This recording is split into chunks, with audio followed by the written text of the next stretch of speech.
Welcome to Now Showing. I am Atika Farooqi. This is a show that celebrates cinema and passion for arts and everything artistic.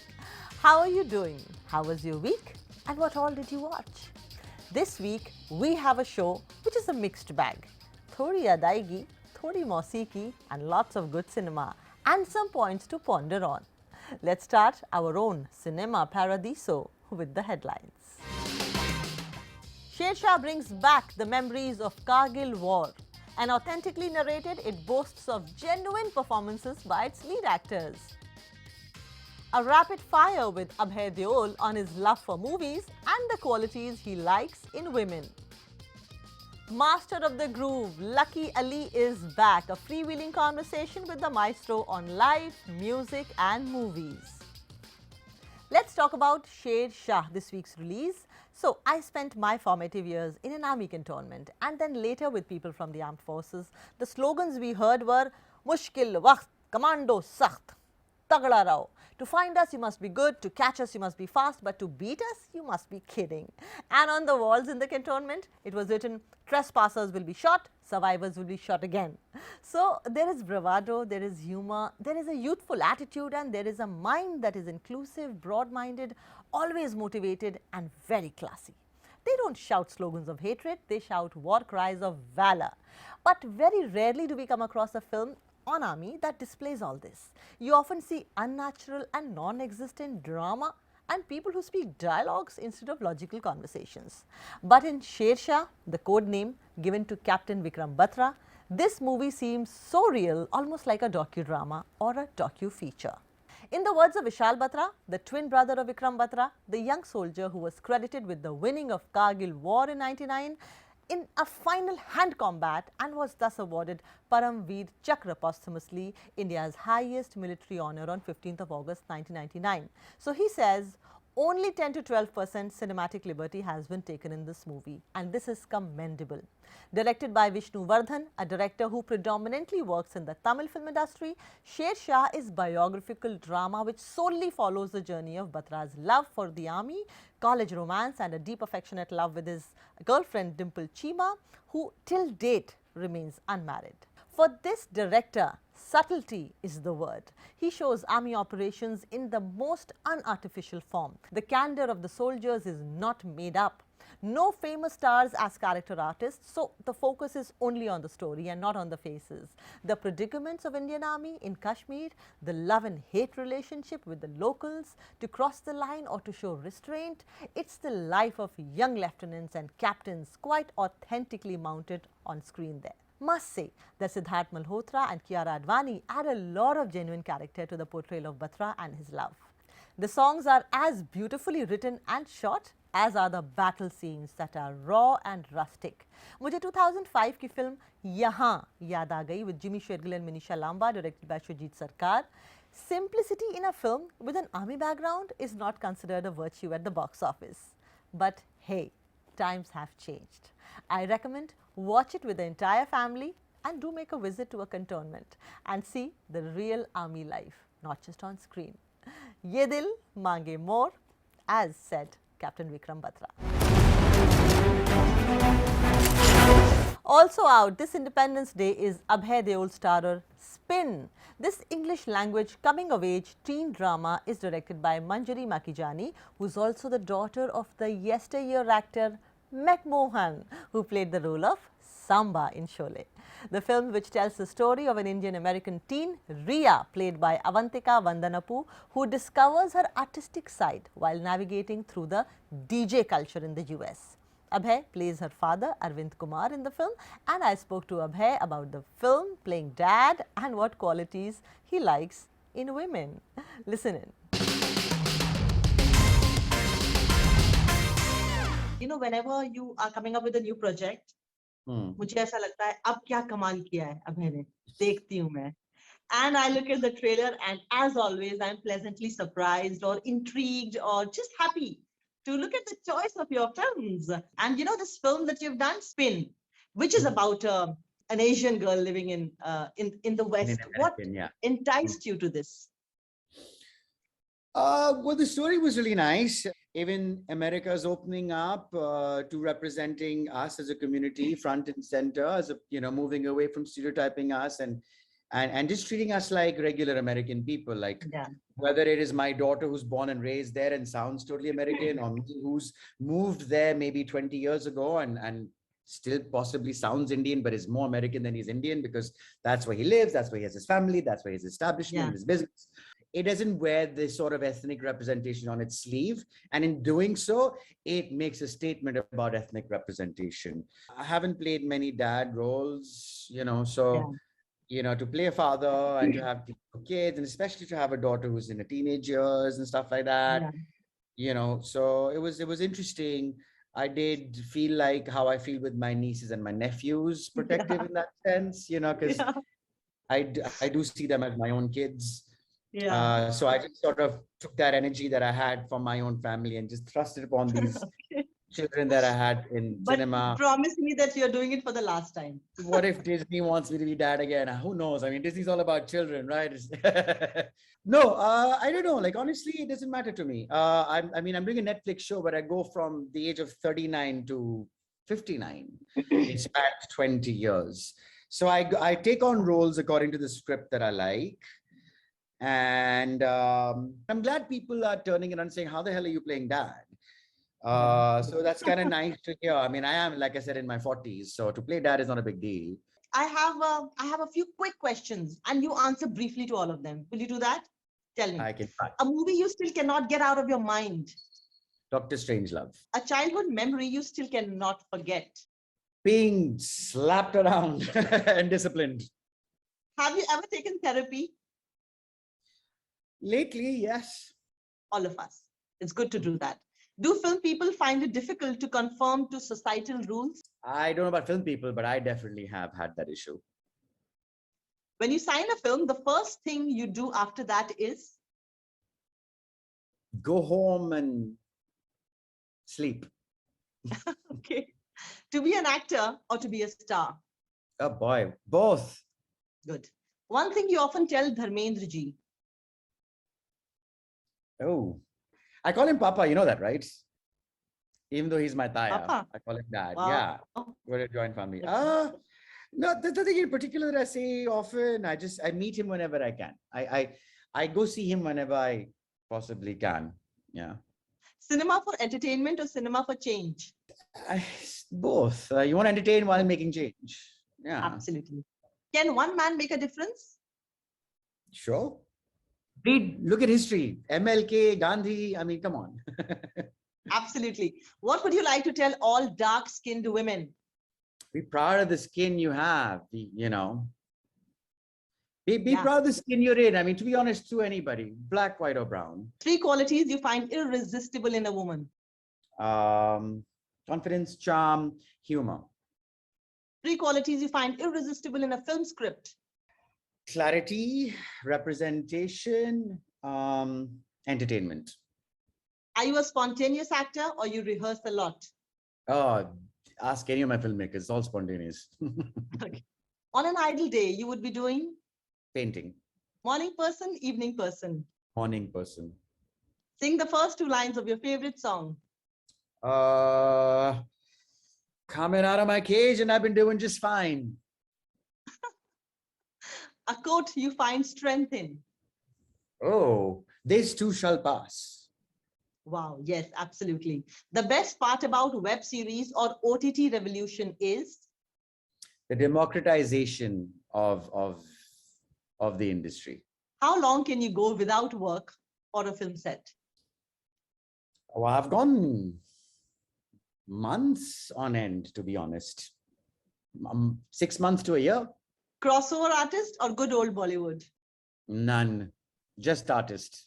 Define a healthy relationship. One that's honest. A film from world cinema you think everyone must watch? All About My Mother. Okay. What's your real calling in life, Abhay? What's my real calling in life? I don't have one.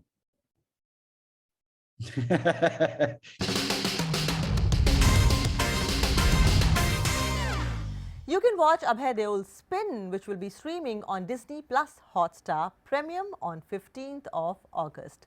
With that, it's time for a short break. But coming on the other side is Lucky Ali. Yes, I hope you're a Lucky Ali fan because I am. Don't go away, we will be right back. Oh, Sanam, Mohabbat ki kasam. Stay tuned.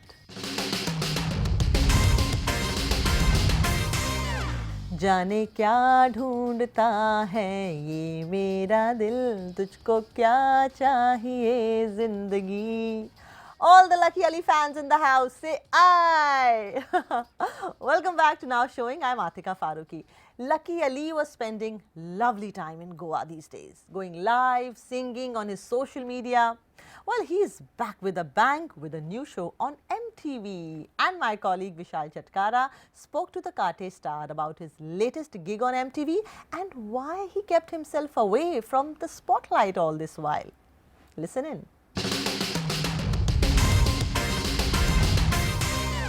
Lucky Ali, welcome to the show. You are back with a bang, really, with Unwind with MTV. The show, of course, will feature other singers as well. But for us, the USP is Lucky Ali, who will be on the show. The theme for your performance is World Fusion. Please tell us more. Basically, we took two of our previous tracks. One was O7 track, and the other one was from our very early tracks. Around that time, Gori Teri Aankhein. What we did was we involved a band called Narang. Narang is a group of musicians from different countries altogether. I mean, like, for example, you have people from India, you have people from Iran, you have someone from Egypt. It's a group that helped, interpret these songs that we'd already done. It was amazing. It was really nice. How do you lock in or decide what will be the title track when you have an album ready? My title track, if you want to call it, was in my first album was Raat Chandni. Yeah. Then it became O Sanam because that was the interpretation. It's not always with what you start with. It's what makes sense to a whole lot of people. That's how I think we did O Sanam more. All the other tracks like Ghar Ko Main Nikla, and the artist has a particular liking. Like, for example, I wished that we'd done something with Suno. But I of course, Suno was very great, but the one I loved really was Raat Chandni. That was the track for me. Yeah, Raat Chandni was for me also because it was my first that I wanted to start my career with that. And yeah, it had a lot of my family film influences of the Barmanda, feel and, yeah. The flip side of being famous is that once you're not seen much in public, these rumors start appearing, especially the one happened in May earlier this year. How would you react to that? It never really went away anyway. It's just like when you have a regular job, for example, and then you take a vacation. This is inverted. You're on a vacation and then you come for your job. So the vacation is basically about learning. It's about associating. It's about playing live. And then you come and do something that you want to make a presentation, from a studio perspective. So the album that we do, the work that we do is studio work. But the real music happens live on stage. What, according to you, is the most unglamorous part of music making process? Everything about the work that I do. I mean, there's no glamour in it. The only glamour that we have is when we come out for our concerts, we stay in a 5-star. But otherwise, it's just like normal life. I mean, art doesn't come from glamour. The other very famous song of yours is Safarnama, which was in Tamasha. Are we going to see another collaboration between Lucky Ali, A.R. Rahman and Imtiaz Ali? I don't know about that, but yeah, A.R. is a good friend of mine and we always talk about doing something, but I find it very difficult to go to Chennai, or I find it's very difficult for him to come down to Bangalore. And right now, though, it's been a bit difficult. We wanted to do something during the COVID period, but then I was kind of like not too sure if I wanted to travel in. So, but we've been doing our music. We've been correcting work that we compiled earlier. There's new stuff happening. And then there's work that I've done which are not even released, man. I mean, as yet, and those are my favorite songs. And I will release them at some point, you know. You are 62, and And age shy. is, and age is really a number when it comes to talent. And there are a lot of singers who've been singing in their 60s. The famous one, of course, is Asha Bhosle. You know, what I want to know is, do you sometimes worry about aging in general? Not till my son makes me feel aged, you know what I mean? But otherwise, I do understand that, yeah, you're not here forever. You know, you're just mortal. And it's just a growth. I mean, I don't think much about it because it's the inevitable thing that's going to happen to all of us. I just want to, inshallah, hopefully go in a way that is pleasing to my creator. You know, that's basically how I want to see. During this period, we lost a lot of people close to us, you know, and then you realize that these are people you're not going to see, at least on earth again, you know, maybe in a different place. So you realize the reality of the journey that you're traversing and the journey ahead. So, you know. And finally, Independence Day is just here. Do you have a favorite patriotic song? And what does freedom means to you? What does freedom mean to me? You're never really free because you're bound by that canvas. So you make a little painting at the end of the canvas and you let it grow. So for me, that's my journey. I've just finished one corner. There's still the whole canvas. So it's freedom to within that framework. And for me, the patriotic song that I love, Pyar Ki Duniya. Pyar Ki Duniya was written by P.K. Mishra. And we wrote it here in Hyderabad. I'm here in Hyderabad right now. And for an independence, for the 50th year of Indian independence. That song never got released. It reminded me of a poem that I studied in school about Bharat. Bhartiya Jai Vijay Kare, Kanak Shashe Kamal Dhare, Lanka Patdal Shatdal, Karjito Nisagar Jal. So basically describing the beauty of Bharat, you know. And that song gave me that thing, Jahan hai mere pyar ki duniya, thandi chhaon ki duniya. You know, so that's how I perceive our place we've grown up in. For me, it's that. Lucky Ali, thank you so much for your time and all the best. Bye-bye.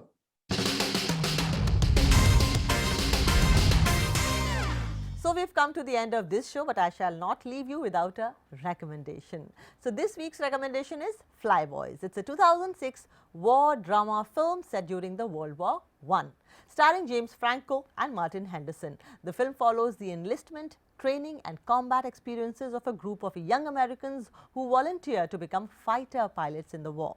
While it may not please today's war film fans with its old-fashioned approach to World War fighter planes, those who enjoy going to air shows will be utterly enchanted with the film's endless devotion to acrobatics, fight sequences, stunts and authentic-looking scenes. A good watch if you like war films, but that are light and fun. So, till we meet again, stay safe and see you at the movies.